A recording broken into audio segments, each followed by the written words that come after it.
Hey everyone, welcome back to my channel. Today I wanted to talk about a Netflix TV series called Squid Game. Squid Game has recently taken over Netflix completely, and it has arisen to become the top streamed TV show ever on Netflix. It follows the character of Gi-yoon, who is a middle-aged man who is poor, lives with his mom, and he's kind of a loser. He steals her money, he gambles a lot, he's in a ton of debt. When all of a sudden, he runs into this strange man in the subway who challenges him to play a childhood game and win 100,000. So in the process of playing this childhood game, the mysterious man says, if you lose, I'll just slap you in the face instead of taking 100,000 from you. So Gi-yoon agrees to it because he's starving for money. And he gets slapped over and over and over and over again. After being slapped in the face many times, Gi-yoon finally wins the 100,000. And the man gives him a card and just says, if you're interested in doing more like this, give the number a call on the back of the card.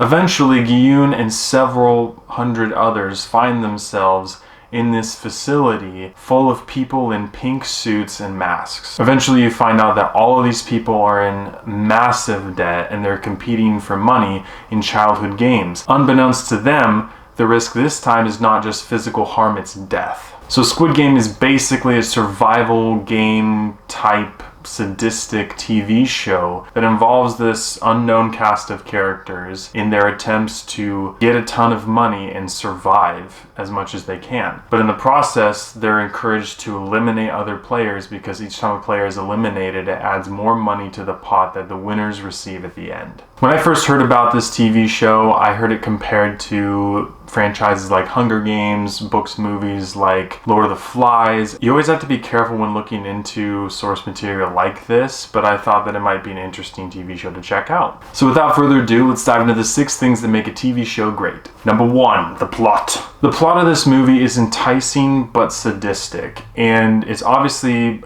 enticing enough to bring all these people to watch it and make it the #1 streaming TV show on Netflix. This kind of plot has always drawn people in for many, many years. There's been many renditions of this humans against humans in a game show format or in some sort of weird sadistic game. So it's always been a thing, and I think it always will continue being a thing. The plot of this it's really well done. There's always the intrigue of what game is next, what will it mean, who should you partner with. So you're asking these questions, but you're drawn into the show deeper and deeper and deeper the more that you watch it. So this plot is really well done. They did a good job of driving the plot. You never know what's coming next. The only issue I did have with plot, however, was a subplot involving a detective who was looking for his brother, and it kind of just ends. To me, it was one of the most interesting parts about this show, and it kept me watching it because I wanted to see what happened, and it kind of just ends without anything coming to fruition because of it, which is really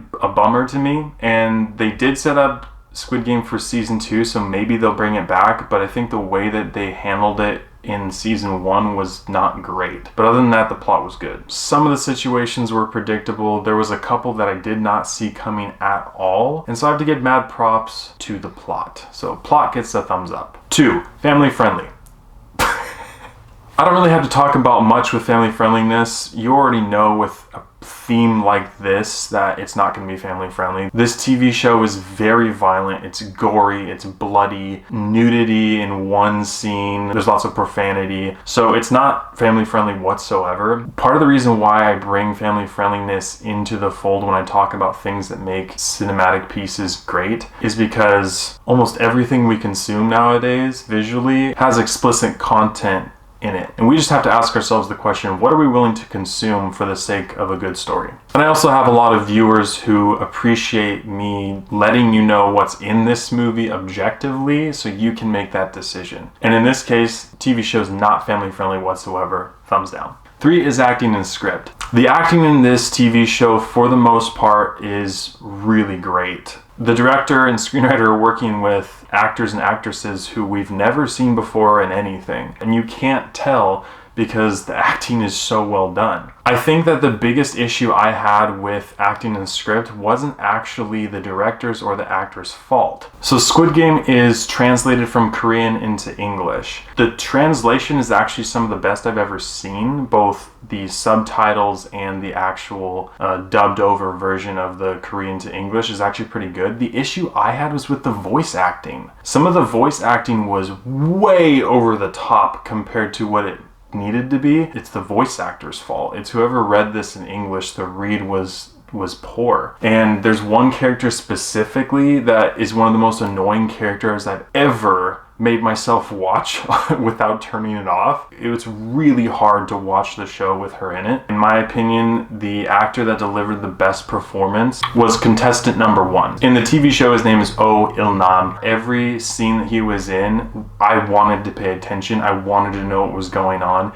and he delivered a great performance. So besides the annoying character and the voice acting, I think the rest of this was really great. So acting and script gets a thumbs up. 4 is character development. The character development in the show was interesting. I think they spent the right amount of time developing characters, but you just don't like a whole lot of them. But they did a good job with character development, and they involved the outside characters enough that they did a pretty good job. So I have to give character development a thumbs up. 5 is CG. I have to just say 50-50 because this show didn't rely on CG. I think that some of the blood looked pretty fake, obviously, but that's not enough to deter me from the show. So CG is 50-50 just because it didn't really play a part in the show. And 6 is rewatchability. Here's where we get to some of the more deep analysis of this show. Sometimes when you get involved with these film experiments of human nature, it's not something that you really want to revisit. You get to the end of this show and you're just like,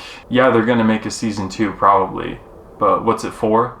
The money. Obviously there's a story here, and the people arguing that this show is an analysis of human nature and what we're willing to do for money, or what we're willing to do to our fellow human beings in times of crisis when it comes to what we need and what we want. My question with that is then why wouldn't you just make it 1 season? But I always thought that 13 Reasons Why should have been 1 season, and I kind of get that same vibe with Squid Game. If it's truly meant to serve a purpose, then it should be one and done. Like, this is an experiment. You get the underlying messages behind it, and you move on. But there's more here than just that. I've seen Hunger Games, I've seen The Hunt, I've read The Most Dangerous Game, I've read Lord of the Flies, and I think that this doesn't really take the cake when it comes to a social experiment with human beings. Unfortunately, Squid Game, for lack of a better term, is murder porn. If you wanted me to get into the artistic mode, the people who are watching and facilitating this game of these people killing each other, they're watching it for their own enjoyment. People kill themselves for money. And my question is, how are we as the viewer any different? We're sitting here watching a TV show about these people killing each other for money. Doesn't that put us in the place of the very villains of this show? Maybe that's a little bit too deep, but for me, I'm just like, I'll never rewatch this show again, and I wouldn't encourage people to watch it either, because while it may be the #1 streaming TV show on Netflix, I think there are better shows, there are better movies out there that study the human experiment. I don't think that Squid Game is a good example of this. To me, it's more along the lines of Final Destination than it is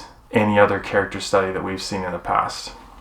That's just where I'm at with it. But because I have to look at this TV show objectively and not incorporate my philosophy behind it or what I feel is okay and not, I have to give Squid Game a 7 out of 10. The acting was fantastic. The story was intriguing, although it was sadistic. It was intriguing. But I look at this and I'm not going to go back and watch this. I'm not going to recommend that people watch this. I'm not going to point people at this show. You have to ask yourself what you're willing to consume for what is considered a good story. Unfortunately, to me, Squid Game is not an example of that. Squid Game is one of those ones that you leave on the shelf. You don't watch it on Netflix. That's up to the consumer, so you can make the decision. Thank you so much for watching. Sorry to end on that kind of dark and weird note. I appreciate you guys watching my analysis of films and just all things cinema. So I appreciate you, guys and gals. I hope you have a great week. Thank you, guys and gals, and I'll catch you in the next video.